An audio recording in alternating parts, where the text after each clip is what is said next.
In this video I'm going to show you how to install Android Studio on a Windows machine.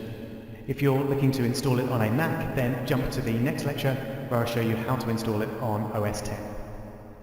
Android Studio is the only bit of software that you'll need for this course. It's completely free and it's made by Google and it contains everything that you'll need to make Android apps. So I'd thoroughly recommend using it. You can see a basic screenshot of what we're going to be looking at for most of the course, which is our project file structure on the left there, our code on the file that we're working on in the middle, and then some kind of preview on the right. We can also use emulators that are built into Android Studio to run our apps on virtual devices in our computers without having to actually use a real device, which makes life a lot easier. So as I say, it's everything that you need. I thoroughly recommend it. Let's just have a quick look at the system requirements. So make sure your computer meets those requirements or you may have some problems. You'll notice that the only bit of software that we need in advance is the Java Development Kit, or JDK version 7, which allows us to work with Java. So we'll be downloading that in a minute. First off though, if you don't want to type in that long URL, just Google Android Studio and then click on the top result, and that will take you to the main page. Have a read if you want to, and then go to download, and then click the big green download Android Studio for Windows button. Then agree to the terms and conditions and then click the blue button. It does take a while to download. It's over a gigabyte, so you may need to take a brief break while that downloads. But while we're waiting for that to happen, we can search for the JDK version 7, so JDK 7 in Google, and then that top result is the one that we want. If we scroll down to find the version that we're after, you can see we've got a slight complication here. We've got two versions, Windows x86 and Windows x64. 8.6 is for 32-bit machines and 6.4 is for 64-bit machines, so you need to work out what type of machine you are working on.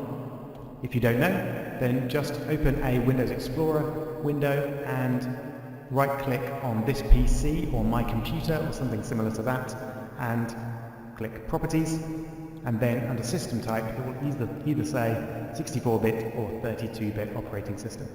So you can see I'm going to be working with the 64-bit version here.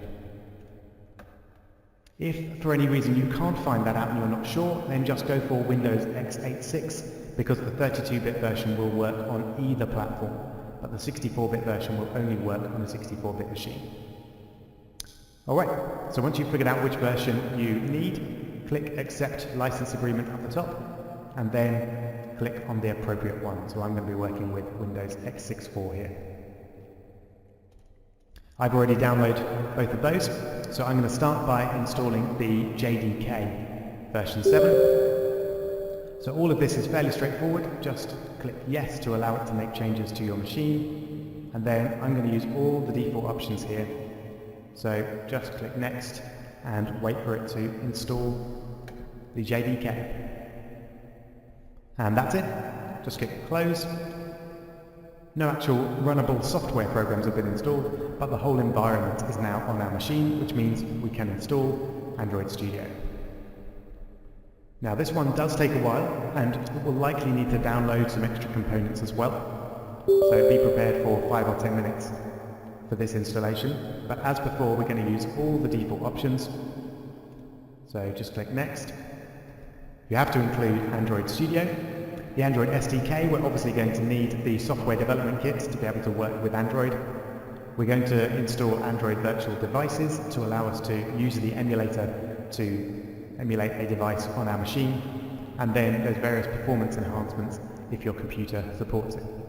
So I'll go for all the defaults there. Click Next, and then agree to the license agreements, and then choose the install locations. I've actually already got a version installed, so I'm using slightly different defaults, but you should just select the defaults that you're given. And then click Next. Then we need to choose the size of disk space allocated to virtual devices. 2 gigabytes is about right, so I would only choose less than that if you really need to because you don't have enough space on your computer or something like that. Again, Next, and finally, Install. Now this one really will take a while, so sit back while the green bar progresses. And there we go, that's now completed. So click Next and then Finish and select Start Android Studio. You may get an alert like this, which just asks you whether you're going to allow Android Studio through the Windows firewall. I'd definitely recommend yes for private networks. If you're going to be doing this course or developing apps in coffee shops or anything like that, you'll need to select public networks as well, but if not, then leave that blank, just for security reasons. So click Allow Access, and then select the UI theme. It's basically light or dark. I'm going to be using the light theme in the course, so probably select that one so that you're using the same look as I have. Then click Next and it will download the Android SDK build tools and various other bits of software that it needs as well. This might take a little while depending on your internet connection. And there we go. So click Finish, and then you've completed the installation of Android Studio. So you can of course jump the next lecture for the installation instructions for OS X and jump to our overview of the Android Studio interface and start building some apps.